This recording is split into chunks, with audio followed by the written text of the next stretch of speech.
this fetching backstage area of Rock City. Yeah, man, it is all metal. Yeah. So you're currently in the early stages of your 15-date UK tour. Yes. How are you enjoying being back on tour in this country? Yeah, I just want to, as always, whenever I get asked questions like that, I just, you know, it's good to play the show. The show's different, slightly different now, so that's the main thing, you know. I mean, we like to tour. I like to tour as long as we can offer something, you know, a bit different than the last show this time, you know.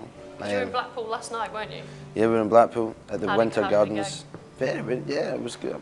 Good turnout, man. But good crowd. You know, about 3,000 people came out, watched the show, and oh wow. I mean, we can't ask for much more, man. Well, you've got Rock City next. That's got Rock City. We played here a few times, man. All good times. And Sunny Side Up went in at #1 when you released it in June. And a lot of people are saying obviously it's a different style to your first album. You know, I think all the albums are quite sporadic stylistically, you know, even all the new tracks now. But we're tying it together. I think the more the band ties together, the more of a kind of solid, you know, direction we're getting, you know, a sound, I suppose you could say. Is it the same band that you've always been with? No, well it is, isn't it? You know, the drummer, the original drummer, Jim, he left. Seamus, you know, we've been playing together now for, you know, over 2 years now. So really? we're adding on. We got three brass players this time. Wow. 9 of us on stage now. There's been a quote. You've said that this album makes you sort of bring your chest out when you're performing the songs from this album. Yeah. Is that through pride, or is it just the way you're delivering the songs? What did you mean by that? You know, the first album I was writing songs over the course of, for that record, you know, one of the singles that came out was when I was like 16. I wrote the songs, so you know, when I release it at like 18, you know, it's just like that was one of the first songs that I'd ever wrote. I had it there, and then the time the idea of making an album came about, we used that song. So then people want to hear it, and I can't really sing it.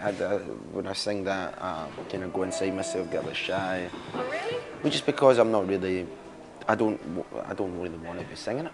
Oh right, okay, yeah. So when I sing, you know, when I sing these other songs, I mean, and it's of now, you know, it's what I think now. So it's pretty easy to go out and with conviction, you know, let people, you know, just holler at people, you know what I mean? Yeah. It's always like that though. A lot of bands say, because with the first album, quite often you've written it ages ago and it takes you ages to kind of promote it, get signed, and then be able to perform it. So obviously with this album, I guess it's kind of new, it's fresh, you're straight out with it, which is fun to get on stage with. Yeah, and that, you know, that and it all leads on. It inspires the new songs, and it, you know, the tours give you a chance to listen to a hell of a lot of saxophone in the background. Yeah, no, yeah, isn't it? It's just what you want. It's just what you want. And you've played some seriously big gigs: Glastonbury, Tea in the Park, Radio 1's big weekend. You've even supported the Rolling Stones. Do you have like one gig in particular that just completely blew you away above the rest? Jeez, they all had their little thing to them, man. Radio 1 big weekend. What was that one? I remember, like we basically the gates were shut. I'd never actually seen that, like a collective of people at a festival, like all behind the gate waiting to get in. So the door opens and they all burst like out. Willy Wonka style. So troubling. Yeah, and so I had to stand in front of the gate with a Radio 1 DJ and. Yeah, and an acoustic guitar and sing Crazy, Bananas Barkley. Well, that's pretty cool. Oh, so this was not this year, you mean? This was like a couple of years ago? This was a few years ago, and then they opened up the doors. Stones guys have been, you know, they were ace. I mean, I can imagine that would be so cool. It's just gentlemen, you know. Well, you know, Charlie Watts was just, you know, just as you can tell, just a geezer, man, just somebody you can hang with. And so you got to hang out with him? Yeah, drag, you know, like I could, you know, rehearse in a little room with them and stuff, and just chill out, and you know, they you know, everybody, you know, they look after you, man. That's cool. They're legends. And apparently, is it like you've had a Scottish independent TV company going around with you while you were touring in the US? I very well could have said that. Oh really? But it was lies. But it doesn't sound like truth to me. Really? No, an independent film crew. Yeah. Said on this recent US we have a friend Neil. Well, he just does. Neil, he's from a company called Big Balls. Neil from Big Balls follows us around. That's what it was.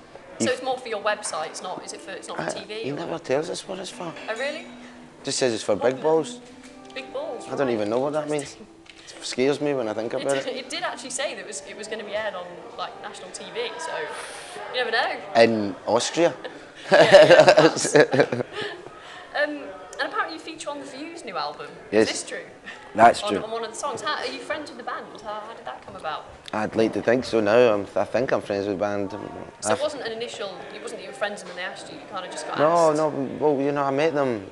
The whole way it came about is they did a song. The song that actually said that I can't sing anymore was the one that they just chose to cover on the Live Lounge Radio 1.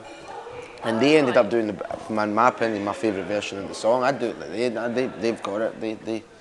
They kind of did this, they made the song sound, you know, something for me to enjoy and listen to. They ended up doing it like them at the gigs. So I kind of, you know, Kyo's just the kind of guy that if you spend an afternoon, you know, an evening talking about music with him, you can't help but get some of that enthusiasm, some of that energy, some of that buzz. And so they said, what you up to? Sat, played the whole, I played them the demos for what was coming on the Sunny Side Up album. Yeah. And it was cool, you know, he was asking, oh, let me hear that one again, let me hear that one again, which was good because I'd not heard, you know, it's nice to let... Find a connection with them. Yeah, it's, I suppose, something that you have something in common with, but you're not, you know, not all, you know. Yeah. And somebody with a different sort of approach to things, and you know, and that was already just, you know, it was a good start. Were you into their music previously? Yeah, I liked that first record. I think they've got some great for you know, for Scott. I know that everybody back home is proud of them, man, you know. But yeah, the song Realisation on their album, that's a fucking... One to look out for. It's a cracker. And you played Splendour Festival in Nottingham last year. That was brilliant. Did you enjoy it? That was great. Excellent. I enjoyed it, yeah. Do you know much about Nottingham? Have you sort of been here before? Have you checked out the city? Nottingham? What do I know about Nottingham? Mainly just all about Mainly Rock City, just this venue. Yeah, you that's haven't had a chance to sort of get I mean, I've walked around, I've seen little bits, been to some clubs over the years. Yeah. It's only been the nightlife I've really seen. Yeah. Cool, well, thanks, Paolo, for chatting to us today. Best of luck with your forthcoming third single, Pencil Full of Lead, is it? Pencil Full of Lead, 26th of October, I think it's coming out. Cool. It's a single's a single, you know, it's what it is. Well, and good luck tonight in Nottingham, and I hope your tour goes well. Thank you. Cheers, thanks ever so much for talking to us. Cheers.